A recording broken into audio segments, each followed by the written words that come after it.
సుమారు 7 గంటల 10 నిమిషాలకు మాకు సమాచారం వచ్చింది.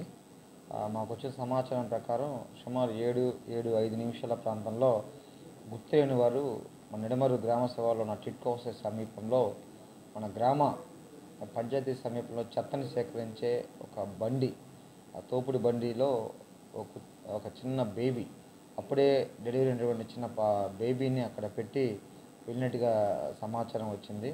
వెంటనే మా మంగళగిరి రూరల్ పోలీస్ వారు స్పందించి ఆ పాపను చేసుకోవడం, ఈ క్రమంలోనే ఎంపటి అంబులెన్స్ సమాచారం అందించడం, అంబులెన్స్ సహాయంతో ఎయిమ్స్ హాస్పిటల్కి హుటాహుటిన తరలించాం. ఎయిమ్స్ హాస్పిటల్లో ఫస్ట్ ఎయిడ్ నిర్వహించడం జరిగింది. బేబీ యొక్క ఆ పేగుని కట్ చేయడం కానీ, ఫస్ట్ ఎయిడ్ చేయడం కానీ, క్లీన్ చేయడం కానీ అంతా కూడా ఎయిమ్స్ హాస్పిటల్ అటెండ్ అయ్యారు.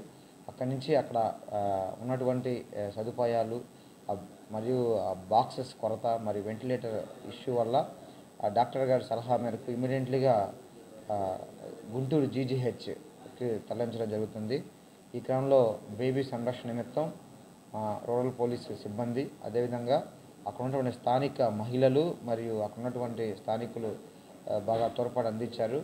అదేవిధంగా సిడిపిఓ మన చైల్డ్ సేఫ్టీ డిపార్ట్మెంట్ కూడా మేము సమాచారం అందించడం జరిగింది.